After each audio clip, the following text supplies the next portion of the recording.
नाज़रीन, मरियम नवाज साहब, आपको पता है उनके जो वजह शोहरत है, जहाँ से उनको शोहरत मिली, वो उनका पहला बयान था कि मेरी बरतानिया तो क्या पाकिस्तान में भी कोई प्रॉपर्टी नहीं है।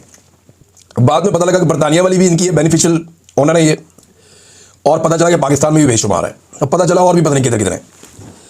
तो अपने झूठ से इन्होंने शोहरत पाई सबसे पहले, फिर कैलगरी फॉन्ट आ गया, फिर एक के बाद एक इस खातून ने इतने सारे झूठ बोले कि इनकी शोहरत इस वजह से हो गई कि ये द्रोहगोई की मास्टर है।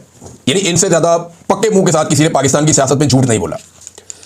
अब इन्होंने एक और झूठ बोला, इधर आप देखिए। हक सच की आवाज़ उठाने वाले सहाफ़ियों पर जुल्म और तशद्दुद बंद होना चाहिए। पंजाब में सहाफ़ी और सहाफ़त महफूज है। हद हो गई। वैसे एक सहाफ़ी ने कहा कि ये पेंट जो है ना, इसमें इन्होंने करप्शन किया और 2 नंबरी किया और फ्रॉड किया। ये पेंट इन्होंने ठीक नहीं लगाया, ये फ्रॉड कर गए लाहौरियों के साथ। ISI ने उठा लिया उस सहाफ़ी को, 8 दिन इसलिए कैद रखा और वहाँ पे लोगों को मारते थे और कहते थे मरियम नवाज के खिलाफ बात नहीं करनी।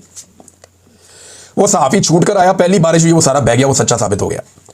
हक सच की बात करने वाले सहाफ़ी को, जिसकी बात पहली बारिश में सच साबित हुई, रहीम लगारी साहब, उनके साथ मरियम नवाज के दौर में क्या हुआ?